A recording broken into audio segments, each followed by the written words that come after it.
General Bipin Rawat के निधन से हिंदुस्तान में शोक की लहर तो है ही, साथ ही पड़ोसी मुल्क पाकिस्तान, ऑस्ट्रेलिया, इजराइल समेत कई देशों ने दुख जताया है। बिपिन रावत का यूं चले जाना देश भर के लिए गहरा सदमा है।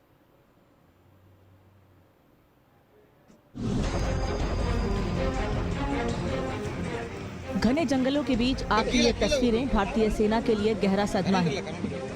तमिलनाडु के कुन्नूर में बुधवार दोपहर करीब 12:30 बजे सीडीएस बिपिन रावत का हेलीकॉप्टर क्रैश हुआ, जिनमें उनकी पत्नी समेत 14 लोग सवार थे और हादसे में सभी 14 लोगों की मौत हो गई। हादसे के बाद जनरल बिपिन रावत को वेलिंगटन के मिलिट्री अस्पताल ले जाया गया और आखिरकार जिसका डर था वही हुआ। भारतीय वायुसेना ने सीडीएस बिपिन रावत की मौत की पुष्टि की। हादसे के बाद सभी को गंभीर हालत में वेलिंगटन के मिलिट्री अस्पताल ले जाया गया था, जहां से करीब 5.5 घंटे तक खबर आती रही कि जनरल रावत और उनकी पत्नी समेत कई जवान बुरी तरह घायल हैं। लेकिन फिर बारी बारी से मौत की खबर आने लगी और आखिर में सबसे बुरी खबर जनरल बिपिन रावत को लेकर भी आई। हेलीकॉप्टर सुलूर एयरबेस से कुन्नूर जा रहा था। कुन्नूर के आसपास का मौसम बेहद खराब था।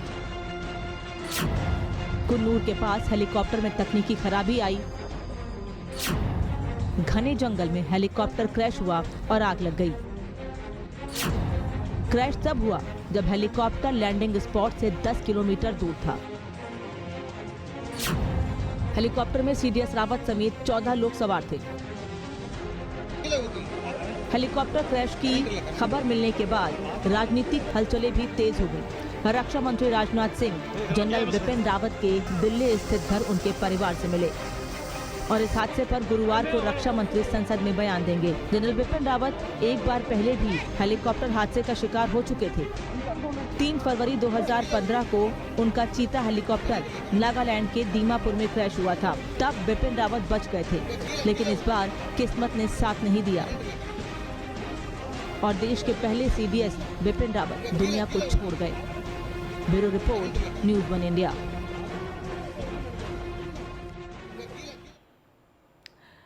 जनरल बिपिन रावत के जाने से देश भर में एक अजीब सी खामोशी है।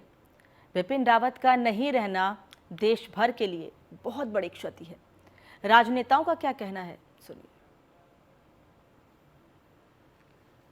मेरे लिए बहुत बड़े दुख हमारे सामने आया है और बहुत हमारी अपूर्णीय क्षति हुई है।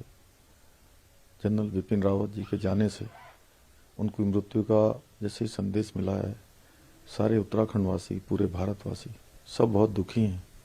उनका जाना निश्चित रूप से एक बहुत बड़ी क्षति है जिसकी पूर्ति नहीं हो सकती है।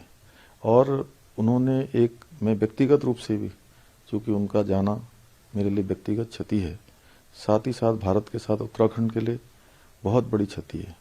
एक सैनिक पुत्र होने के नाते हमेशा उनके अंदर इतनी सादगी, सरलता थी कि हमेशा वो मेरा मार्गदर्शन करते रहते थे। बिपिन रावत जी की जो शालीनता, संवेदनशीलता, सज्जनता, अनुभव, आज सब कुछ मुझे नए सिरे से याद होने लगी है जब सुना है मैंने कि उनको हादसे के चलते मौत हो गई है। मैं यकीन नहीं कर सकती अभी भी, क्योंकि पिछले 4 दिन पहले रात 8, साढ़े 8 बजे ओवर फोन पे उनसे मेरा बात हुई थी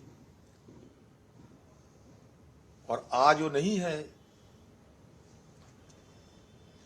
मैं बताऊं तो क्या बताऊं। देखिए, बहुत दुखद खबर है।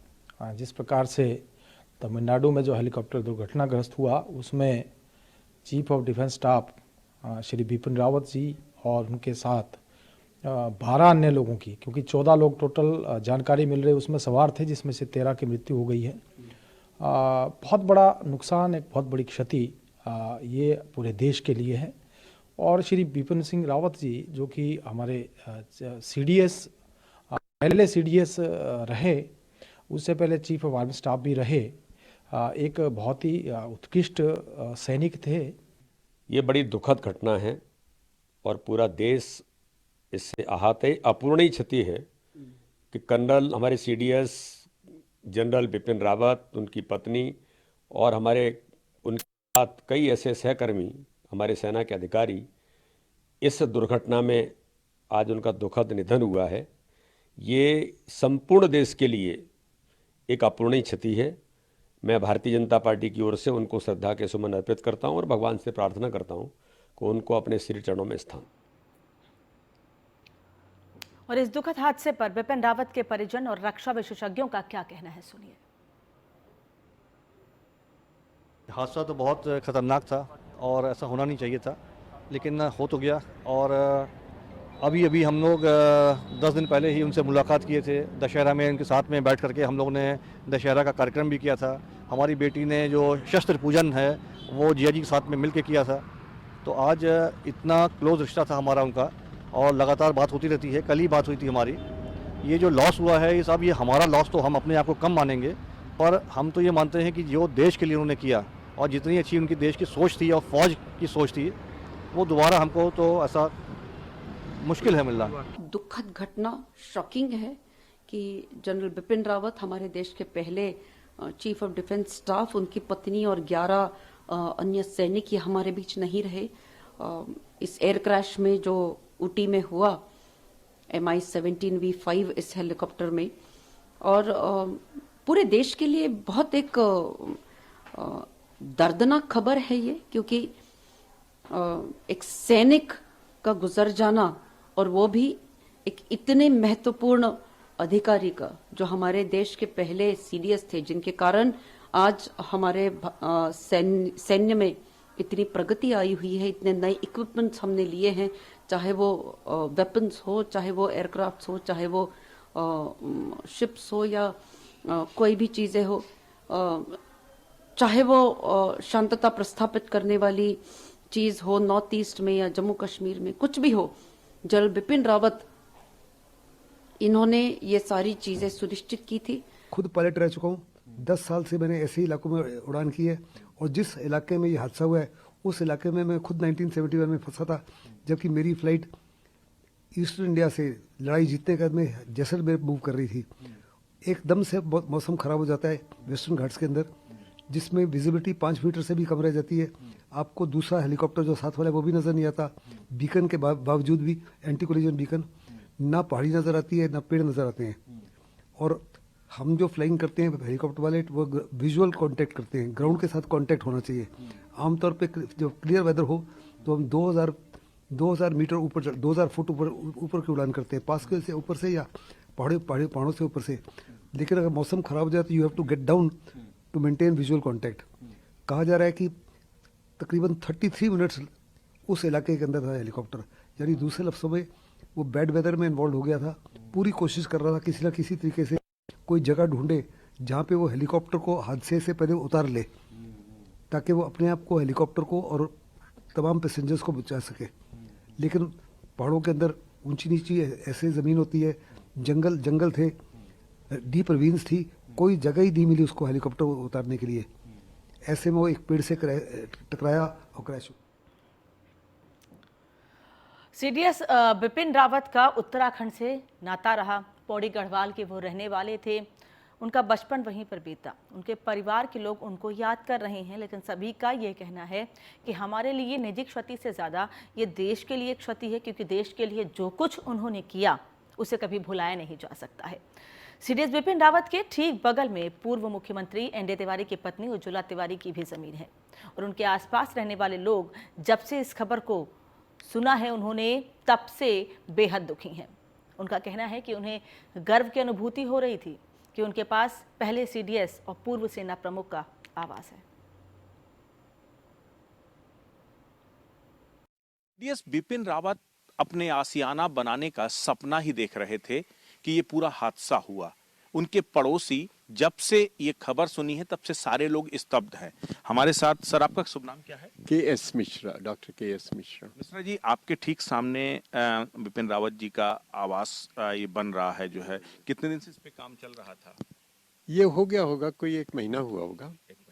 जी हाँ, और हम लोग तो वेट कर रहे थे कि उनके साथ घूमने का मौका मिलेगा। ये कॉलोनी में बहुत से आर्मी के, डिफेंस फोर्सेस के लोग हैं, एयरफोर्स, नेवी के, और हम लोग सब साथ में एक साथ घूमते हैं, सुबह शाम टहलते हैं, बहुत अच्छा कुछ दिन पहले उनकी वाइफ यहाँ पर आई थी और उन्होंने सभी कर्मचारी जो बेचारे लेबर हैं उनको 2-2 लड्डू दिए थे अपने हाथ से, सबको बुला करके। बहुत ही उनके अंदर आत्मीयता थी, बहुत ही अच्छे परिवार था, और हम लोग तो बिल्कुल उनके मतलब ये समझ लीजिए कि बिल्कुल वो हो गए थे, मुरीद हो गए थे।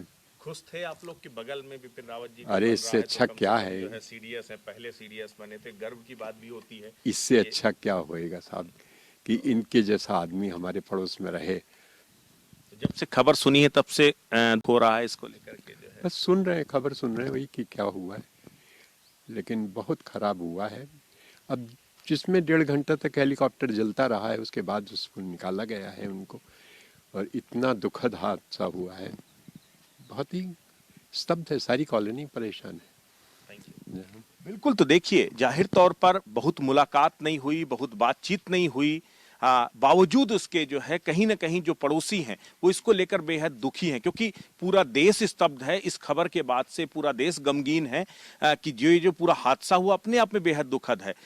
अब जो आसपास के लोग हैं जो उम्मीद कर रहे थे कि जब बिपिन रावत जी का घर बनेगा, बनने के बाद वो कम से कम यहाँ पर रहेंगे, एक पहले सीडीएस के तौर पर, एक पूर्व सेनाध्यक्ष के तौर पर उन्होंने देश के लिए बहुत कुछ किया, और अगर ऐसी शख्सियत अगल बगल रहती है तो एक गर्व की अनुभूति होती है। कुछ वैसी फीलिंग्स यहाँ के लोग भी कर रहे हैं, और जैसे जब से खबर सुनी है तब से बेहद गमगीन नजर आ रहे हैं। वीडियो जर्नलिस्ट राजन के साथ Brajesh Srivastava, news one India, Dehradun.